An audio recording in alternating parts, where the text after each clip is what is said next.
Radhe Krishna everyone, welcome और welcome back to my YouTube channel. मैं हूं काजल सिंह और स्वागत है आपका आज के इस नई वीडियो में। सो गाइस, आप में से बहुत सारे लोगों ने मुझसे पूछा था कि मेरे बुक लिस्ट के बारे में, स्ट्रैटेजीज के बारे में, सिलेबस के बारे में। तो मैंने सोचा कि पहले बुक लिस्ट का वीडियो लेके आ जाऊं, ताकि अभी हमारे पास 4 महीने बाकी हैं, 120 डेज हैं हमारी तैयारी को कंटिन्यू करने के लिए। तो अगर हमें बुक लिस्ट पता होगी तो शायद आपको थोड़ी मदद मिल जाए अपनी तैयारी में। बहुत सारे लोग हैं जिनको पता है, जिन्होंने इंस्टीट्यूट ज्वाइन किए हैं, और मुझे भी ये सारी बुक्स की जानकारी मेरे इंस्टीट्यूट द्वारा ही दी गई थी। और जैसे जैसे मैं इस जर्नी में आगे बढ़ी, धीरे धीरे जाकर मुझे पता चला, या फिर जिन जिन टीचर्स से मैंने पूछा, पढ़ा, उन सब ने मुझे जो जो रिकमेंड किया वो सब आज मैं आपके साथ शेयर करने वाली हूँ। तो आज का ये वीडियो कम्प्लीटली बुक लिस्ट से रिलेटेड होने वाला है। और ऑल्सो अगर आपको इसके आगे और भी जानकारी चाहिए, जैसे कि अगर आप चाहते हैं कि मैं सिलेबस पे बातें करूं और स्ट्रैटेजीज़ की बातें करूं और जो मेरा पिछला एग्जाम रहा था उसके एनालिसिस के बारे में आपसे डिस्कस करूं, तो आप मुझे कमेंट करके बता सकते हैं। मैं कोशिश करूंगी कि मैं ये सारे टॉपिक्स कवर कर सकूँ आपके साथ। तो आज बात करते हैं मेरी बुक लिस्ट की। तो सबसे पहले हम बात करेंगे अपने शुरू से लेकर आज तक की जो मेरी जर्नी रही है। तो मैं 3 पार्ट में आपके साथ बुक लिस्ट शेयर करना चाहती हूँ। पहला पार्ट मेरे कॉलेज के दिनों का रहा था, जब लगभग मैंने अपने कॉलेज के जब मैं सेकेंड ईयर में थी तो मैंने NCERTs कवर किए थे। तो जो मेरा पहला पार्ट है बुक लिस्ट का, वो मेरे NCERTs का है। तो कुछ मैंने बुक्स ऑनलाइन डाउनलोड करके पढ़े थे, बट ये मेरे NCERTs की बुक हैं जो मैंने ऑफलाइन पढ़े थे। पॉलिटी मैंने 11th 12th की पॉलिटीज़ ये हैं, ज्योग्राफी के बुक्स हैं, हिस्ट्री के बुक्स हैं, 8, 9, 7, 8, 6 ऐसे सारे मिक्स किए हुए हैं। और ये मेरी 11th की मेडिवल हिस्ट्री की बुक है, जो मुझे काफ़ी सही लगी। ये पुरानी वाली बुक है, जो मैंने, जैसा कि आप देख सकते हैं, ये पूरा हाईलाइट किया हुआ है। तो मैंने अपने कॉलेज के दिनों में ये पूरी बुक पढ़ ली थी। तो ये पहला सेक्शन मेरे कॉलेज के सेकेंड ईयर का है, जब मैंने अपनी NCERTs क्लियर की थी। क्योंकि आप में से कुछ लोगों ने मुझसे पूछा था कि क्या आपने NCERT कंप्लीट कर रखी है, तो मैं आपसे ये तो नहीं कह सकती कि मुझे पूरी पता है या आई नो एवरीथिंग, बट मैंने एक बार अपने NCERT वाला सेक्शन कर रखा है। तो ये थी मेरी NCERTs की बुक। अगर अब हम रेफरेंस बुक्स पे आएँ, तो रेफरेंस बुक में सबसे पहले हम बात करें अगर हिस्ट्री के सेक्शन की, तो हिस्ट्री के लिए जो स्पेक्ट्रम बुक है मॉडर्न हिस्ट्री के लिए, वो मेरे पास है। और आप तो जानते ही हैं कि हिस्ट्री और स्पेक्ट्रम एक ही वर्ड है, तो स्पेक्ट्रम बहुत ज़रूरी है। मैंने इसके बहुत चैप्टर वाइज बहुत सारी चीज़ें पढ़ी हैं, और पर मैंने इसे अभी कंप्लीट नहीं किया है। अगर आपने मेरे पहला वाला ब्लॉग देखा होगा तो आपको पता होगा कि मैंने मई में इसे कंप्लीट करने का टारगेट लिया था, जिसमें अभी कुछ दिन बाकी है और मैं थोड़ी लेट चल रही हूँ। तो ये थी स्पेक्ट्रम की बुक। और अगर हम एंशिएंट हिस्ट्री की बात करें, तो एंशिएंट हिस्ट्री के लिए हमारे पास है रामचंद्र शर्मा जी की ये बुक, भारत का प्राचीन इतिहास। तो ये बुक भी मैंने अपने इंस्टीट्यूट में, जब मेरी कोचिंग क्लास चल रहे थे, उस समय मैंने ये बुक कंप्लीट की थी। जैसे जैसे सर चैप्टर्स पढ़ा रहे थे वैसे हमें पढ़ना होता है, घर जाकर तैयारी करनी होती है। तो ये सारी बुक मैंने उस समय किए हुए थे, बट अभी इसके रिवीजन का टाइम फिर से है। फिलहाल मैं मॉडर्न हिस्ट्री और करंट अफेयर पर फोकस कर रही हूँ, और देन मैं एंशिएंट हिस्ट्री भी आपके साथ ही कंप्लीट करूँगी एग्जाम से पहले। तो आप बने रहिएगा मेरे साथ। तो ये हो गई हमारी एंशिएंट हिस्ट्री की बुक। और मॉडर्न हिस्ट्री की बात करें, तो मॉडर्न हिस्ट्री के लिए हमारे पास है ये मध्यकालीन भारत का इतिहास बाय सतीश चंद्रा। तो ये सतीश चंद्रा की बुक है। ये मुझे मेरे मेडिवल हिस्ट्री इंस्टीट्यूट के सर ने रेकमेंड किया था। तो ये बुक मैंने पूरी ख़त्म नहीं की है। तो क्लास के टाइम में भी मेडिवल हिस्ट्री की बुक मैंने पूरी ख़त्म नहीं की थी, क्योंकि मेडिवल हिस्ट्री के टाइम पहला रीज़न था कि मेरे फाइनल ईयर्स के एग्ज़ाम चल रहे थे, और दूसरा रीज़न था कि मेडिवल हिस्ट्री मुझे थोड़ा उतना टाइम टेकिंग लगता है, जिसे मैं लास्ट में कुछ सब्जेक्ट ऐसे होते हैं ना जिन्हें आप थोड़ा कम टाइम देना चाहते हो, तो ये उनमें से एक है। वैसे तो अब हमारे एग्जाम्स में इसे भी काफ़ी क्वेश्चंस आ रहे हैं, तो ऑफकोर्स हमें इसे पूरा ख़त्म करना पड़ेगा, अच्छे से पढ़ना पड़ेगा। पर वही है कि इसे हमें थोड़ी समझदारी से पढ़ना पड़ेगा कि हम कितना टाइम इसे दें। तो ये हमारी हिस्ट्री का पार्ट खत्म हो गया। हिस्ट्री के एंशिएंट हिस्ट्री देख लिया हमने, मेडिवल हिस्ट्री देख लिया और मॉडर्न हिस्ट्री देख लिया। तो इसे साइड कर देते हैं। और NCERT का, क्योंकि NCERT का भी मैंने आपसे शेयर कर लिया, और ये काफ़ी पुरानी बुक्स है, फिर भी मैंने रखा है। क्योंकि कभी कभी क्या होता है ना कि कोई NCERT पढ़ने के मैं आपको फ़ायदे बताती हूँ। कभी कभी क्या होता है कि आपको सब कुछ पूरा याद तो नहीं रह सकते ना, ऑब्वियसली हमारा दिमाग मतलब इतनी चीज़ें को भी जमा नहीं कर सकता है। तो याद हमें वही चीज़ रहेगी, मैं बार बार कहती हूँ, याद हमें वही चीज़ रहेगी जो हम रिवीजन करते जाएंगे। तो क्योंकि NCERT मैंने एक बार ही किया, लेकिन उसके करने के फ़ायदे हैं कि जब कोई वर्ड मिलता है और हमें समझ नहीं आता कि एग्जैक्टली इसका मतलब क्या है या इसकी परिभाषा क्या है, तो हमें पता होता है कि हमने इसे 10th के NCERT में पढ़ा था डिटेल में। तो फिर मैं 10th का NCERT खोलती हूँ, एंड देन मैं उस टॉपिक को ढूंढती हूँ और उसके बारे में थोड़ा पढ़ लेती हूँ। तो फिर क्या होता है कि मेरे कॉन्सेप्ट क्लियर हो जाते हैं। तो अगर आप पढ़े रहोगे तभी तो आपको ये सारी चीज़ें पता चल पाएंगी। तो अगर आप एक बिगिनर हो तो ऑफकोर्स आपको एनसीईआरटी पढ़ना चाहिए, और ताकि आपको पता हो कि क्या चीज़ें कहाँ पे हैं और आप उसे बाद में अपने माइंड में ऑर्गेनाइज कर सको। तो ये एनसीईआरटी की भी बात हो गई, तो हम इसे भी साइड में कर देते हैं। और अब बात करेंगे अगर पॉलिटी की, तो पॉलिटी के लिए हमारे पास ऑफकोर्स भारत की राज्य व्यवस्था बाय लक्ष्मीकांत, एम लक्ष्मीकांत, जिनकी बुक, ये मैं आपको बता दूं कि ये मेरी बहुत फेवरेट बुक है। पहला रीज़न है कि पॉलिटी मेरा फेवरेट सब्जेक्ट है, मुझे पॉलिटी पढ़ना बहुत अच्छा लगता है। इसके आर्टिकल्स, अमेंडमेंट, सब कुछ, मतलब हालांकि इससे ये थोड़ा टाइम टेकिंग है, आपको एक बार में या फिर 10 बार में भी शायद सारी चीज़ें याद नहीं रहेगी क्योंकि इसमें बहुत सारे फैक्ट है। लेकिन अगर आप इसे जनरल नॉलेज की तरह देखोगे, अगर आप लोगों से बात करोगे हमारे फंडामेंटल राइट्स के बारे में, या फिर डीपीएसपी के बारे में, या फिर गवर्नमेंट जो भी योजनाएं लाती हैं वो सब कैसे पॉलिटी से कनेक्टेड है, एक डिस्कशन लेवल जो है ना आपका अप जाएगा। अगर आप पॉलिटी के articles, fundamental rights, PM, president, सभी के बारे में अगर अच्छे डिटेल में पढ़ोगे तो आप किसी से भी एक अच्छे ऑफिसर वाली क्वालिटी में अच्छी तरह से बातें कर सकते हो। तो पॉलिटी आपके जनरल नॉलेज को बहुत ज़्यादा बढ़ाता है, और ये एक बहुत इंटरेस्टिंग सब्जेक्ट है अगर हम पढ़ सके तो। और पॉलिटी की बात करें तो कुछ चैप्टर्स इसमें अभी भी बाकी हैं, लेकिन जो मेन चैप्टर्स हैं, जैसे मैंने पॉलिटी को सेंट्रल गवर्नमेंट से लेकर state government, then fundamental rights, then ऐसे कर करके किया था, तो बीच बीच में कुछ कुछ चैप्टर्स छूटे हुए हैं। मेनली सबसे लास्ट वाले चैप्टर्स इसके मेरे बाकी हैं जो मुझे करने हैं। और जो सेंट्रल मिनिस्टर, सेंट्रल में जितनी भी पोस्ट हैं वो सारी चीज़ों के बारे में, अमेंडमेंट्स के बारे में, फंडामेंटल राइट्स के बारे में, डीपीएसपी के बारे में, ये सारी चीज़ें मैंने कर ली है इसमें। तो ये था पॉलिटी का बुक। और जो एम लक्ष्मीकांत है, ये सारी रेफरेंस बुक है। लगभग आपको सारे जितनी भी या तो जो प्रिपेयर कर रहे हैं या फिर जो क्लियर कर चुके हैं, ये सब आपको रेफरेंस बुक तो पक्का ही बताएंगे, क्योंकि ये एक ऐसी बुक है जिससे पढ़े बिना कोई भी, किसी ने भी ये एग्ज़ाम क्लियर नहीं किया है।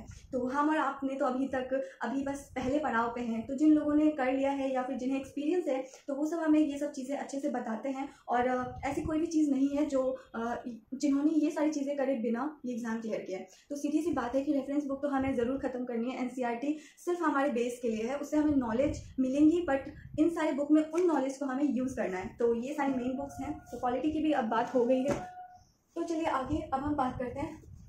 अब हम स्टेट पीसीएस का एग्ज़ाम दे रहे हैं, तो सबसे ज़्यादा ज़रूरी है हमारे बिहार से रिलेटेड बुक की। तो बिहार से रिलेटेड मेरे पास ये एक बुक है, बिहार समग्र, और ये अनीशा भारती द्वारा लिखी गई बुक है, बिहार समग्र।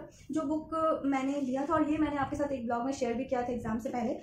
ये बेसिकली फैक्ट पे रिलेटेड बुक है, इसमें सारे फैक्ट दिए हुए हैं, और मैंने ये पिछले एग्जाम में पढ़ा भी था, और नो डाउट काफ़ी सारे क्वेश्चन इससे कवर हुए थे। बहुत सारे टॉपिक्स हैं इसमें, रिसेंट डाटा यूज़ किए गए हैं, क्योंकि ये मैंने एग्जाम से कुछ टाइम पहले ही लिया था। बट इसमें कॉन्सेप्ट नहीं है, मतलब बस सिर्फ फैक्ट चीज़ों पे बात की गई है। तो फिर कॉन्सेप्ट के लिए मैंने बिहार एक परिचय, इम्तियाज़ अहमद की बुक ली थी, जो मैंने अभी बहुत रिसेंटली ये बुक परचेज़ की है। इसे मैंने अभी स्टार्ट नहीं किया है पढ़ना, बट इसमें सारे कॉन्सेप्ट, स्टोरीज दिए गए हैं जो कि मुझे जानना था।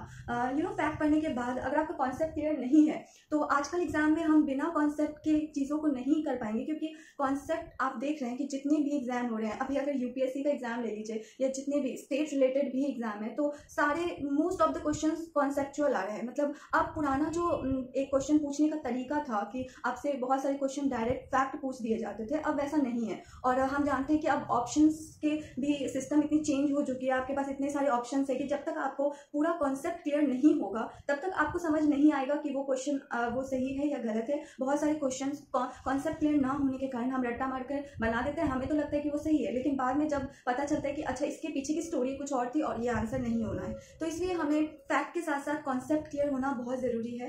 तो इसलिए मैंने ये बुक खरीदी है। अब ये बुक पढ़ने के बाद, वैसे तो इम्तियाज़ अहमद सर की बुक बहुत फेमस है, और बहुत सारे यूट्यूब चैनल से टीचर्स ने और बहुत सारे लोग जिन्होंने एग्ज़ाम क्लियर किया है उन्होंने भी ये बुक रेकमेंड किया है। तो मैंने सोचा कि एक बार ये बुक पढ़ के देखते हैं। तो ये बुक आपको भी ज़रूर पढ़नी चाहिए। और क्योंकि मैं कहने वाली थी कि मैं ये बुक पढ़ के आपसे अपनी एक्सपीरियंस शेयर करूँगी, बट देन मुझे याद आया कि जब सारे एक्सपीरियंस लोगों ने ये बुक रेकमेंड किया हुआ है, तो फिर मैं क्या एक्सपीरियंस शेयर कर सकती हूँ। तो आपको ये बुक ज़रूर पढ़नी चाहिए। अगर मुझे लगता है कि ये दोनों बुक आप पढ़ सकते हैं, ताकि जो आपके फैक्ट वाली चीज़ें हैं, एक बार आपने स्टोरी पढ़ ली, देन आप फैक्ट पढ़ के निकल जाओ, तो रिविज़न में आपको ये दोनों बुक बहुत काम आएंगी। तो ये थी बिहार स्पेशल की 2 बुक, और बिहार स्पेशल की भी बात हो गई है, तो हम आगे बढ़ते हैं।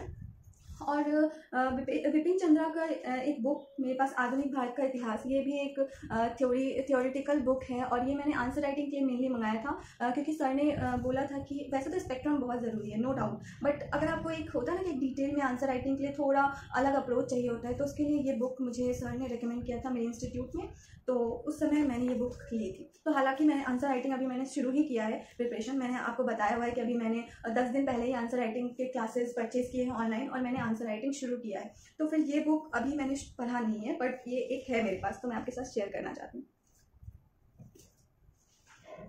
अब बात करते हैं इकोनॉमिक्स की। तो इकोनॉमिक्स के लिए मेरे पास ये भारतीय अर्थव्यवस्था बाय संजीव वर्मा है, ये हमारे सर ने ही हमें रिकमेंड किया था ये बुक, पर ये बुक सर ने हमें आंसर राइटिंग के समय पे रिकमेंड किया था, तो मैंने उस समय ये बुक खरीदा था। वैसे मैंने एनसीईआरटी ही पढ़ी थी इकोनॉमिक्स के लिए। इकोनॉमिक्स एक ऐसा सब्जेक्ट है जिसमें मैं बहुत अच्छी नहीं हूँ और मुझे बहुत ज़्यादा इंटरेस्टिंग भी नहीं लगता है, क्योंकि शायद मैं उसमें वीक हूँ, तो मुझे वो बहुत ज़्यादा इंटरेस्टिंग नहीं लगता है। बट इसका मतलब ये नहीं कि हम उसे इग्नोर कर सकते हैं या छोड़ सकते हैं, ऐसा तो नहीं कर सकते। तो इसलिए क्योंकि मुझे वो चीज़ समझ में आई, तो इसलिए मैंने एनसीईआरटी पढ़ा था, उसके PYQs अभी सॉल्व किए हैं, और इसके अलावा इकोनॉमिक्स की तो मेरे पास कोई जानकारी नहीं है। तो ये आंसर राइटिंग की बुक है और नो डाउट कि इसमें आंसर राइटिंग की चीज़ें बहुत अच्छे से दी गई है, क्योंकि जब मेरे क्लासेस मेंस के चल रहे थे तब मैंने इस पर आंसर राइटिंग किया था।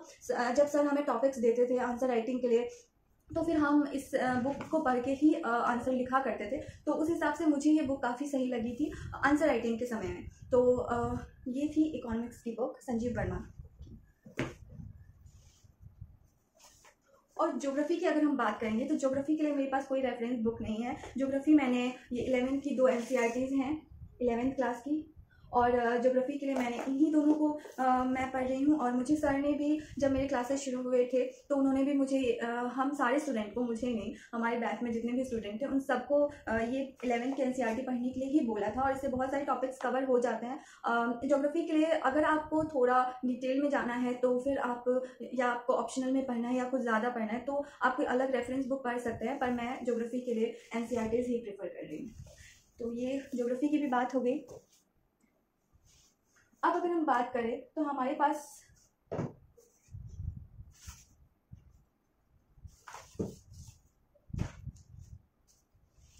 ये ऑक्सफोर्ड की जो है एटलस मैप की बुक है जो हमारे पास, ये भी मैंने आपसे शेयर कर रखी थी, क्योंकि अभी रिसेंटली मैं खान सर की वर्ल्ड मैप की क्लास कर रही थी, और ऐसे भी मेरे पास ये बुक पहले से भी था, क्योंकि मैंने क्लासेस में भी ये बुक सर जब मेरे क्लास स्टार्ट हुए थे, मैंने अगर मैं आपको थोड़ा अपनी क्लास के बारे में बता दूं तो मैंने क्लास ज्वाइन किया था अपने कॉलेज के 3rd ईयर में। तो थोड़े बहुत क्लास के बहुत सारे फ़ायदे मुझे नहीं हुए, क्योंकि मेरे फाइनल एग्जाम्स आ गए और बहुत सारे डिस्ट्रैक्शंस हो गया। आपको पता है कि ग्रेजुएशन के एग्जाम बहुत गैप में होते हैं, बहुत लंबा चल जाता है। तो उस टाइम मैंने ये बुक खरीदी थी, मैंने 1 मंथ क्लास भी किया था, बट उसके बाद मेरे फाइनल एग्जाम्स आ गए थे, तो मैंने ये पूरा ख़त्म नहीं किया। तो बाद में मैंने खान सर का एक वर्ल्ड मैप का क्लास लिया था, तो उस समय मैंने ये बुक, ये एटलस मेरे बहुत काम आया था। तो ये एक ऑक्सफोर्ड का एटलस है। और अब फाइनली बात करते हैं प्रीवियस ईयर क्वेश्चंस की।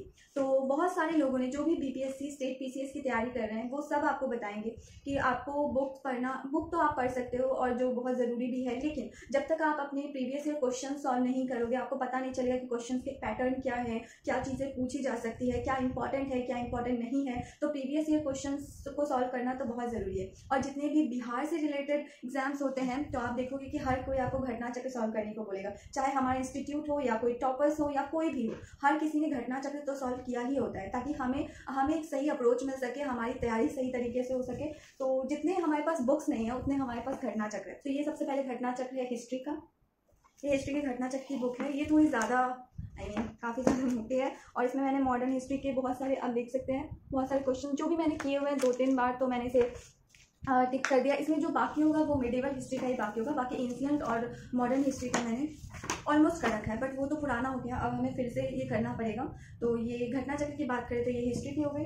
लगभग हमारे पास सारे सब्जेक्ट की घटना चक्र अवेलेबल है। ये सामान्य भूगोल यानी ज्योग्राफी का घटना चक्र हो गया, एंड देन ये पॉलिटी की घटना चक्र हो गई,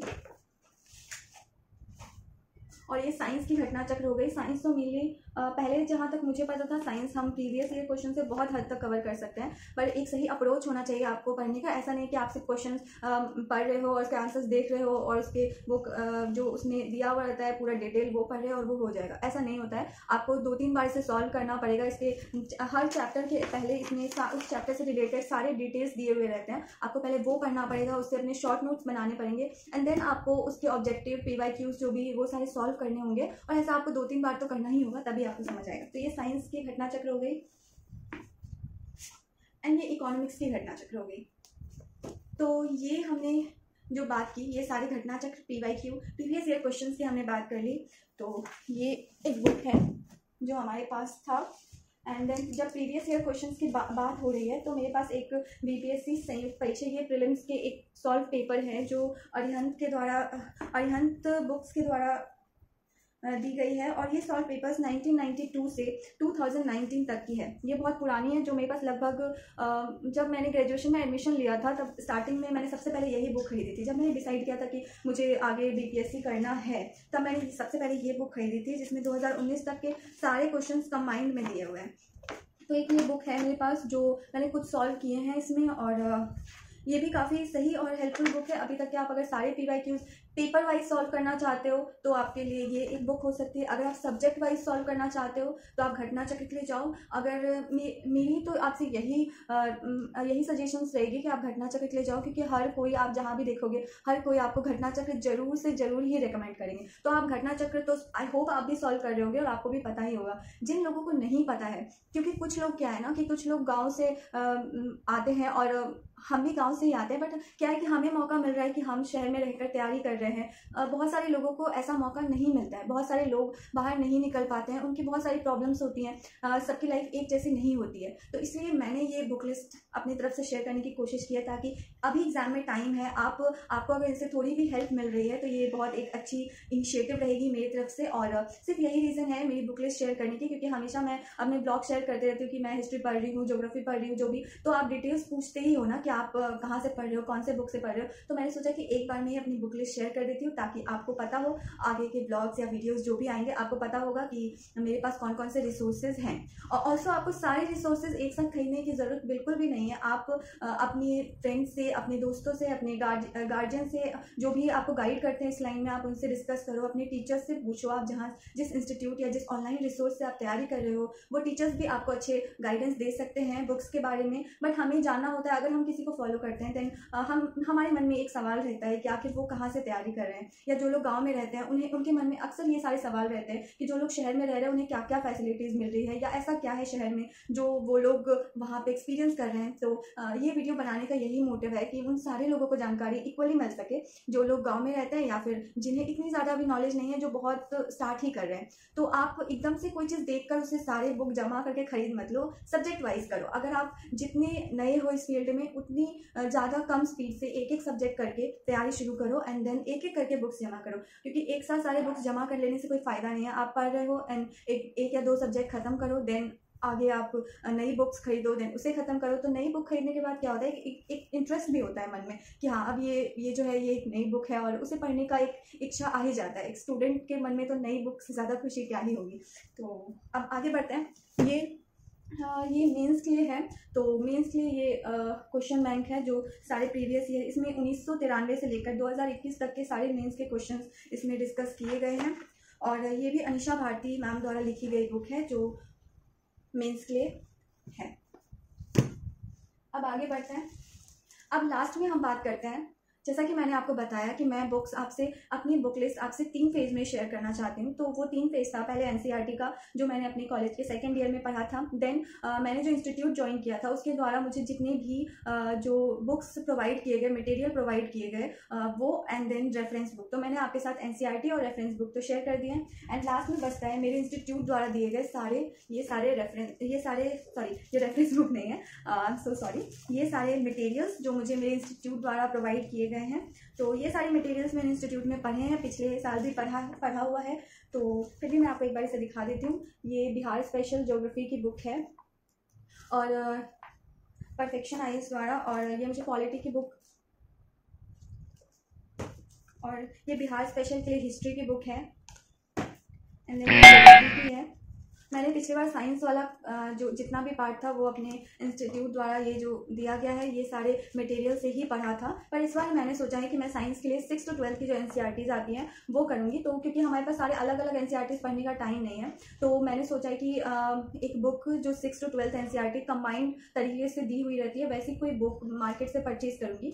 तो सारी बुक लिस्ट शेयर करने के बाद जो बुक बच जाती है वो है मैथ्स और साइंस के लिए। तो मैथ्स और साइंस के लिए पिछले साल मैंने अपने पिछले अटेम्प्ट में मैंने अपने इंस्टीट्यूट के कंटेंट जो उन्होंने प्रोवाइड किया था उन्हीं से मैंने तैयारी की थी, पर इस बार मैं बुक जरूर प्रेफर करूंगी, तो वो बुक भी मैं आपके साथ शेयर करूंगी। पर मैंने साइंस और मैथ्स के लिए कोई बुक अभी तक नहीं ली है। तो आपके पास अगर कोई बेटर सजेशंस है तो आप प्लीज़ मुझे कमेंट में बता सकते हो कि मुझे मैथ्स के लिए और साइंस के लिए कौन सी बुक लेनी चाहिए। ऑल्सो अब मैं भी इस बारे में थोड़ी जांच पड़ताल कर रही हूँ, तो जैसे ही मुझे पता चलेगी तो मैं जो बुक खरीदूंगी और उसे कुछ टाइम पढ़ूंगी, देन ऑल्सो मैं उसे भी आपके साथ जरूर शेयर करूँगी। तो अभी ये सारे मटेरियल्स के साथ ऑल्सो मैं ये मटेरियल इस साल नहीं पढ़ रही हूँ, इस साल मैं सारे रेफरेंस बुक पे ही फोकस कर रही हूँ।